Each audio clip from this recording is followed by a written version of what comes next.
कौन बनेगा नेता। नगर निगम के चुनाव पास आने वाले थे।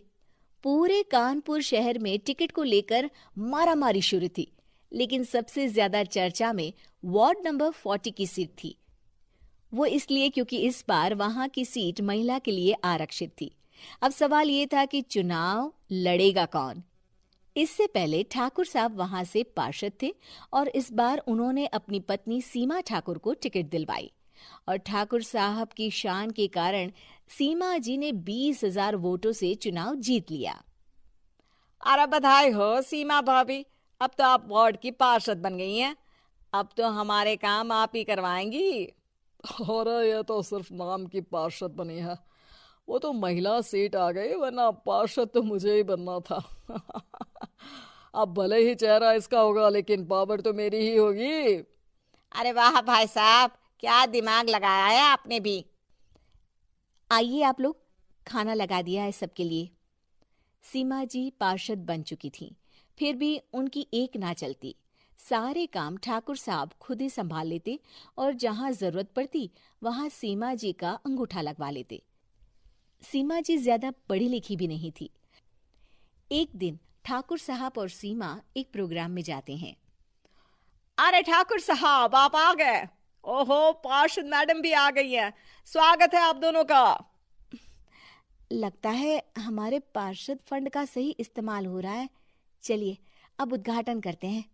ये लीजिए ठाकुर साहब कैची, आप ही सबसे पहले प्रवेश कीजिए।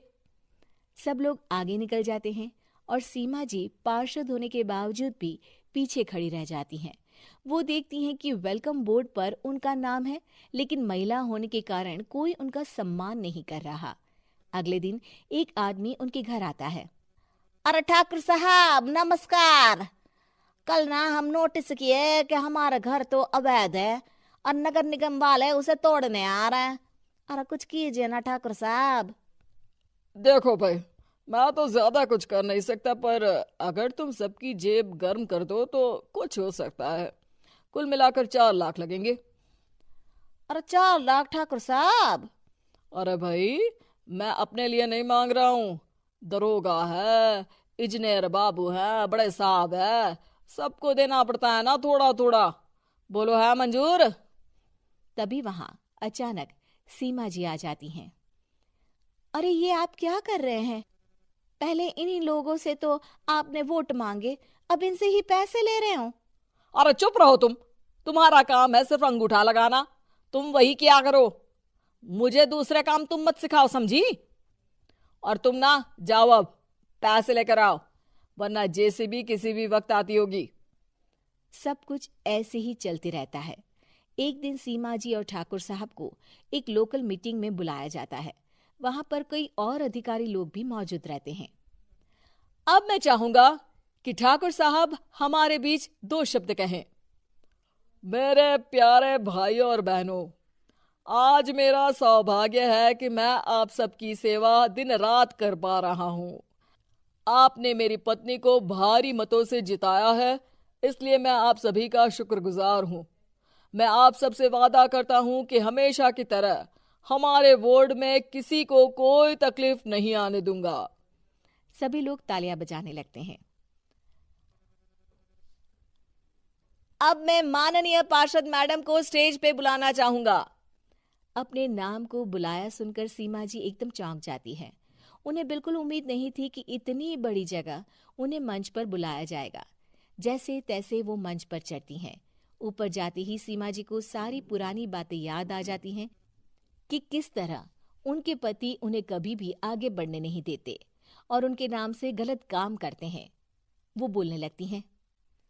मैं आपके वार्ड की पार्षद सीमा हूं।